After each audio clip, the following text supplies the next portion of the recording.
à medida que os outros forem, a gente vai conhecendo, tá bom? Vamos orar?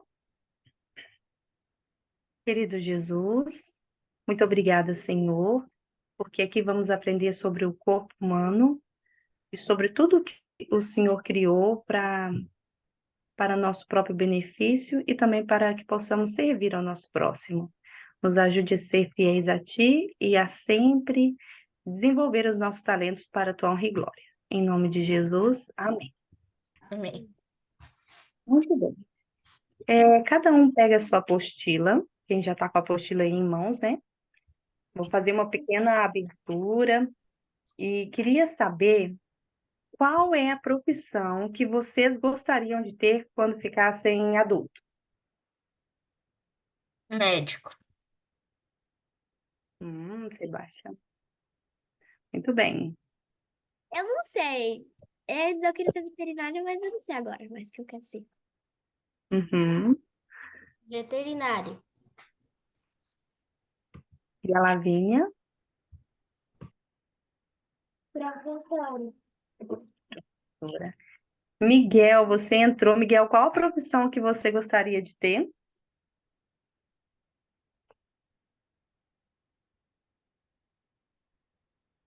O microfone parece que não conseguiu, né? Nós temos aqui também mais um aluno, na verdade, uma aluna, que é a Yemaima.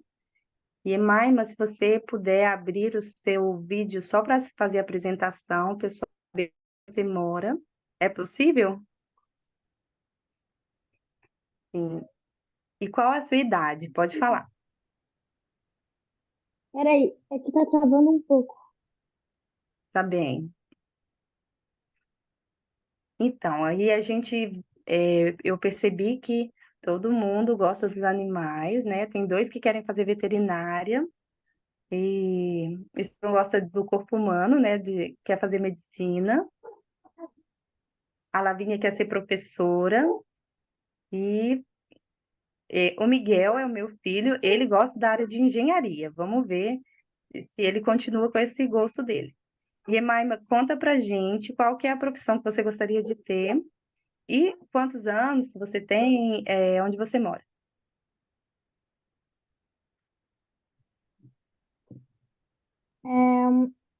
Eu tenho. Peraí.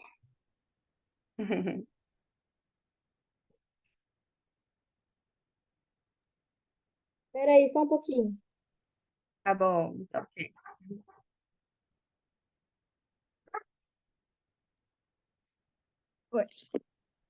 Eu tenho 12 anos, eu moro na vila e eu gosto de criança. Muito bem. Que vila é essa? Onde fica? Qual país? Na Argentina. Muito bem. Então, nós vemos aqui que tem muitos gostos diferentes. E sabe que algumas crianças têm vontade de ser cientistas. O que será que um cientista faz? Será que existe cientistas que são cristãos? Talvez você tenha pensado que cientista geralmente não acredita em Deus.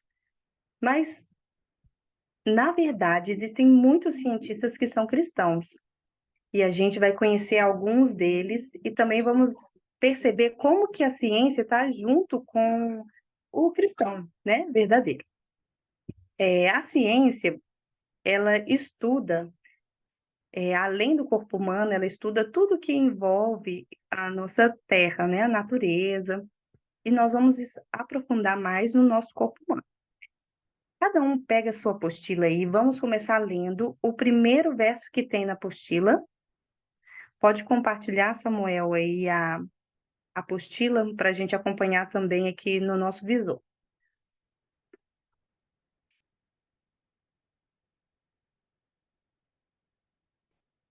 Isto. O primeiro verso que está aí, gostaria que um rapaz, um menino, lesse para a gente o verso que está em Daniel. Na segunda página, Samu.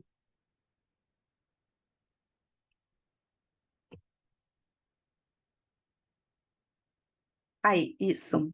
Daniel 1, capítulo 1, versículo 7.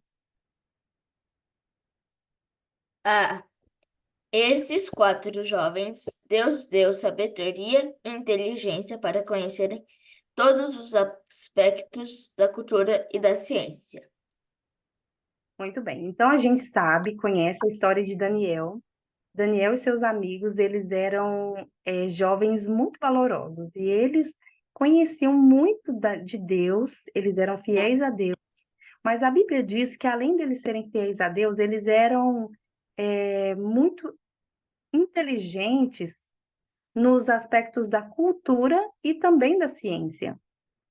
E isso mostra que nós também podemos aprender além das escrituras, aprender outras coisas que ajudam a gente a conhecer a Deus também. Porque a ciência, ela não está longe de Deus. A ciência verdadeira sempre nos conduz a Deus. Agora, gostaria de uma jovem, ou a Emaima ou a Anitta, se possível, podem ler aí para a gente o primeiro parágrafo da apostila?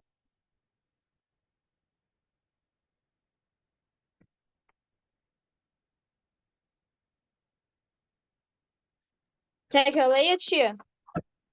Sim, começando aí com a curiosidade. O módulo 1? Capítulo 1, na página 3. Ah, tá. Peraí, vê se é esse aqui que eu não sei. É onde tem os meninos aí, os...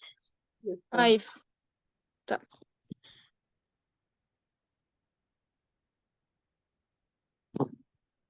A curiosidade é uma característica inata do ser humano que nos impulsiona a buscar conhecimento e descobrir novas informações. É através da curiosidade que expandimos nossos horizontes e desenvolvemos nossa capacidade de compreender o mundo ao nosso redor. Muito bem, obrigada. Olha só, a curiosidade, quando fala aí que é uma característica inata do ser humano, significa sim que ela naturalmente existe no ser humano. Você pode ver que uma criança, um bebezinho, é super curioso. Quando ele vê uma tomada com aqueles 2 furinhos, que aqui na Argentina são 3 risquinhos, ela quer colocar o dedinho ali, porque ela é curiosa, ela quer descobrir. A curiosidade leva o ser humano a descobrir coisas novas. E todos nós temos curiosidade por alguma coisa. Talvez você goste dos animais e quer descobrir mais coisas dos animais. Talvez uma outra pessoa goste mais das engenharias e quer descobrir como funciona. Mas tudo isso é movido pela sua curiosidade. É através da nossa curiosidade que a gente vai expandir os horizontes, aprender mais coisas e desenvolver a nossa capacidade para compreender o mundo que está no nosso redor, né? Em seguida, aí nessa página 3, tem 2 perguntinhas para vocês responderem para a próxima aula. Então, quais coisas ao seu redor despertam a sua curiosidade e te motivam a investigar? Você vai colocar 3 coisas que te motivam a, a, a pesquisar, o que você gosta de saber, queria saber mais. E na parte de baixo, você vai propor uma forma de encontrar a resposta para essa sua curiosidade. Tá bom? Na próxima aula, a gente vai ver isso certinho. Agora, o Samuel vai projetar para vocês, antes das características da ciência, nós gostaríamos de entender que a Bíblia, ela está acima de toda a ciência que o homem descobre. Porque, às vezes, a ciência que o homem descobre, ela não é ainda totalmente verdadeira. Porque o ser humano, ele está aprendendo, aprendendo, e uma coisa que antes era verdade, hoje pode não ser mais. Por exemplo, coloque aí, Samuel, a imagem da Terra plana. Antes, as pessoas achavam que a Terra ela não era redonda, que ela era plana. Vamos precisar da Bíblia. Cada um pode agora, nesse minutinho, buscar a sua Bíblia. Ah, tá, vai colocar isso. Você consegue colocar da Terra plana, filho? A próxima, isso. Cada um busca a sua Bíblia e nós vamos abrir a Bíblia em Isaías 40, verso 22.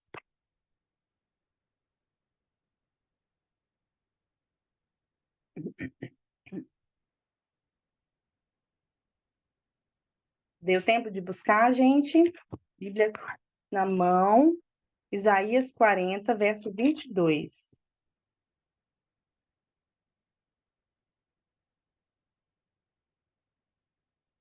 Olhem só essa imagem. Antes, as pessoas achavam que a Terra era assim, que tinha uma estrutura embaixo, como se fosse uma montanha, né? E a Terra ficava em cima dela. Mas a Bíblia, que existe há milhares de anos, há muito tempo, ela já tinha essa resposta de como que a Terra é, que a Terra não é plana. Vamos ver em Isaías 40, verso 22? Quem pode ler para a gente? Isaías quanto? 40, verso 22.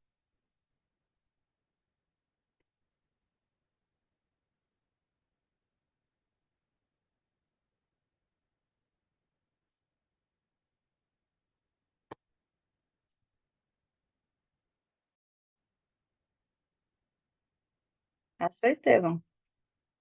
Achei. Ele se assenta no seu trono acima da cúpula da terra, cujos habitantes são pequenos como gafanhotos. Ele estende os céus como um forro e os arma como uma tenda para neles habitar. Muito bem. Na versão da Tia Aline, diz assim, ó. Ele, Deus, é o que está sentado sobre a redondeza da terra. Então, a redondeza significa o quê? Que a Terra não era plana, né? A Terra é redonda e hoje a ciência já mostra que a Terra realmente é redonda. Tem uma outra coisa que eles achavam que é mentira, que é diferente do que a Bíblia dizia. Olha só que interessante. Vocês acham que o ar tem um peso? Será que o ar tem peso? Sim, Antigamente, eles acreditavam que o ar não tinha peso, mas lá em Jó, vamos abrir juntos a Bíblia, Jó 28, 25.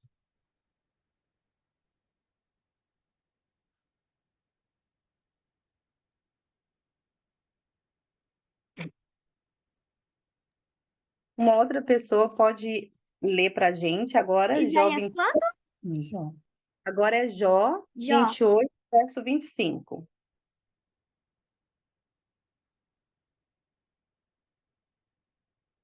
Isso. Julinha, você pode ler? Posso. Jó 28. Verso 25. Determina a força dos ventos e o volume das águas. Muito bem. A versão da tia, que é a versão Almeida Revista e Atualizada, diz assim, ó. Quando Deus regulou o peso dos ventos e fixou a medida das águas.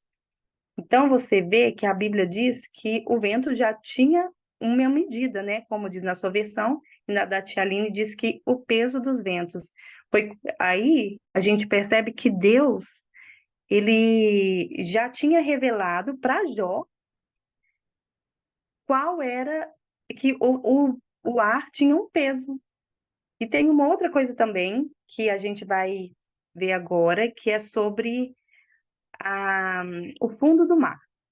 Vocês sabiam que no fundo do mar não é tudo reto? Lá no fundo do mar, algumas pessoas achavam que era tudo plano. Lá no oceano, quando os barcos iam viajar, eles acreditavam que era tudo plano. Mas depois eles descobriram que não era plano. Mas a Bíblia já sabia disso antes dos cientistas. E isso está em dois versinhos da Bíblia. Um vai complementar o outro. Primeiro a gente vai ler 2 Samuel 22:16. Isso. E depois a gente vai ler Jonas 2:6. Vamos ver o que que a Bíblia diz sobre o fundo do mar. Então, 2 Samuel 22, verso 16.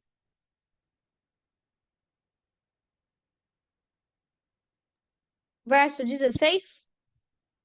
Isto. Pode ler, querida.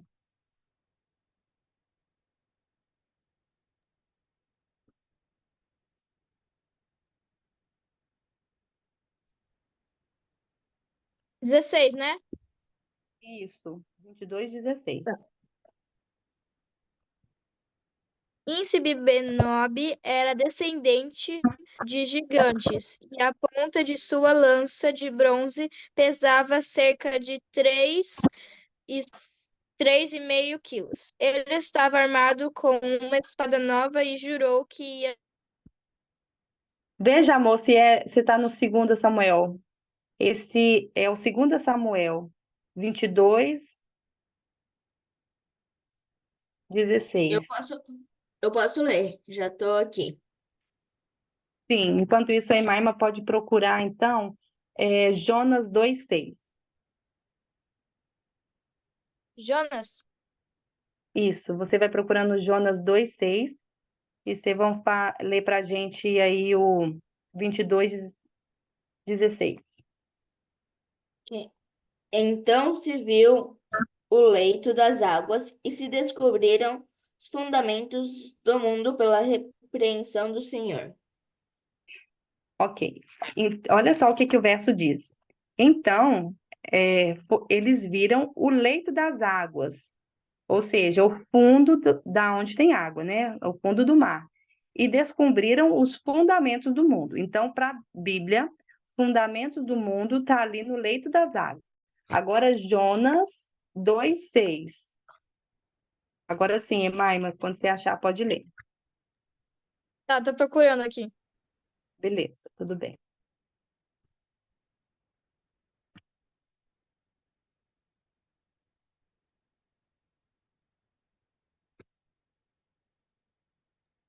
É Jonas 2:6? Jonas 2, versículo 6.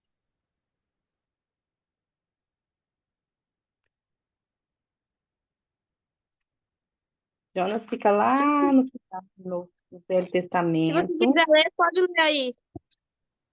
Anita, você achou? Encontrou?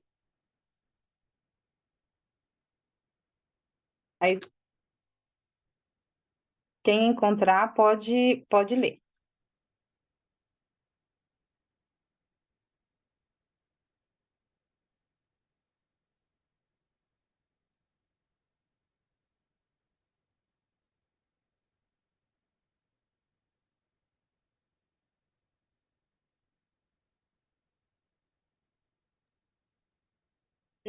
Desse dia até os fundamentos. É Jonas 2:6.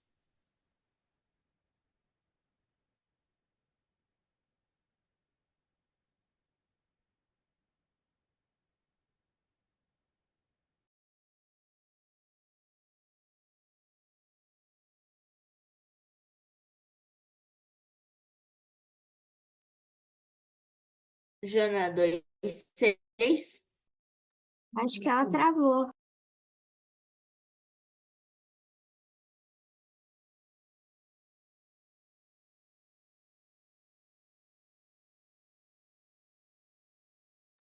Eu acho que é.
Oi, pessoal, voltei.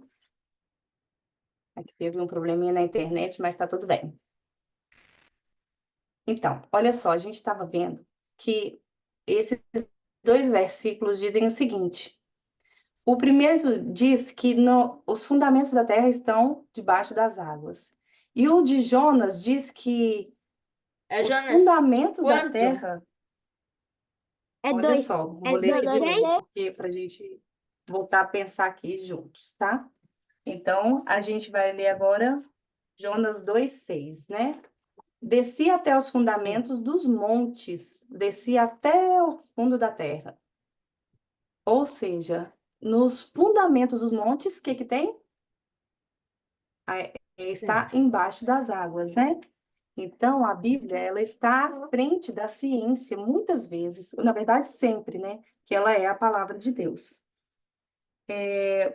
O último que eu gostaria de mostrar para vocês é que antigamente eles acreditavam que a Terra estava em cima de um grande animal.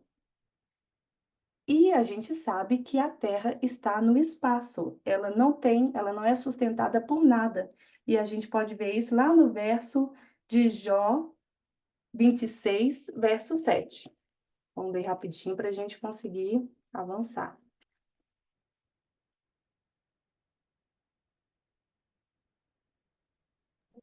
É Jó Olha versus. só o que diz Jó 26, verso 7.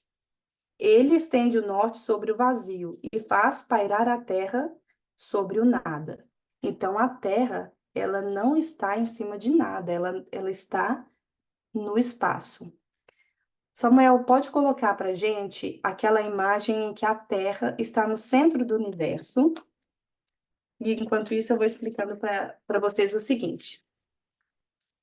Há um tempo atrás, a Terra era considerada como o centro do universo. Um cientista chamado Ptolomeu, ele acreditava que a Terra era o centro do universo. Olha aí a imagem, está meio desfocada, mas vocês veem como que eles acreditavam que a Terra estava no centro e que o Sol rodava ao redor da Terra e todos os outros planetas rodavam ao redor da Terra.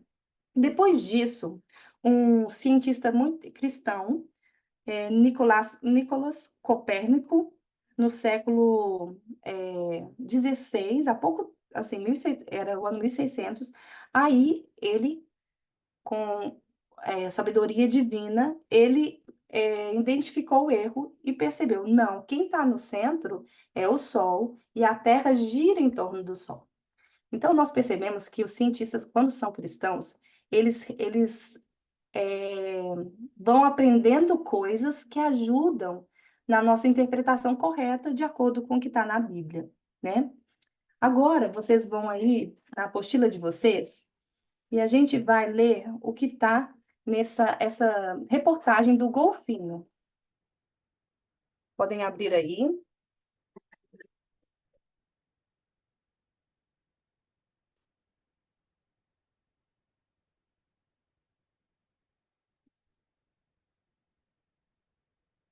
Muito bem.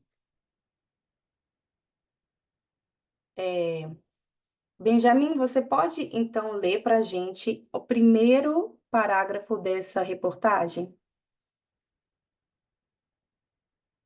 Sim, muito bem.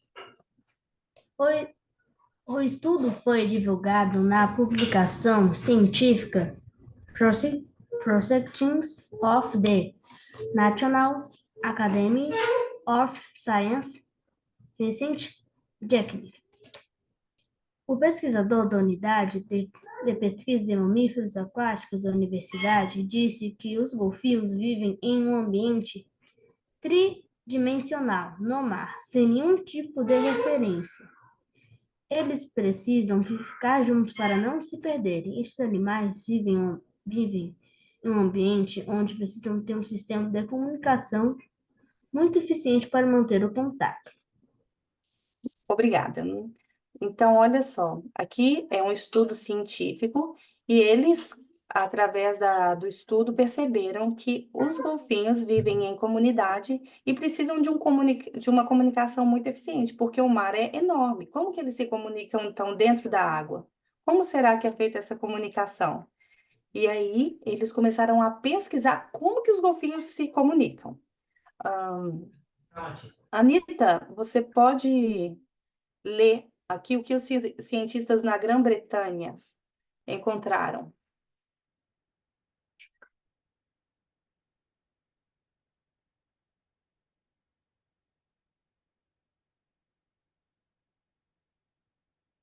Acho que ela não... Você tem que aguentar, que vai cair. E eles entram de novo, né? Não imprimiu a apostila. Ah, tudo bem. Lavínia, você tem a apostila? Pode ler o primeiro parágrafo para a tia, por favor? Tenho. Crianças, se a sala fechar, vocês entram o mais rápido possível pelo mesmo link, tá bom? É para ler aonde? Aqui, embaixo da imagem dos golfinhos.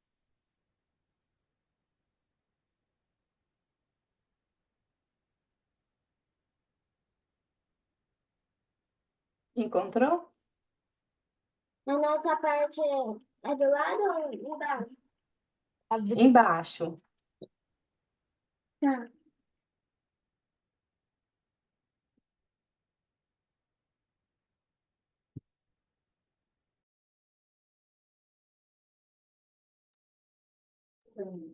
Cientistas na Grã-Bretanha encontraram indícios de que golfinhos chamam uns aos outros por nomes, usando assovios característicos para se comunicarem e se manterem unidos em um mesmo grupo.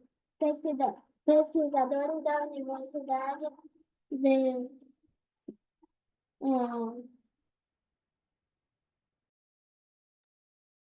St. Andrews, tudo bem, não tem problema.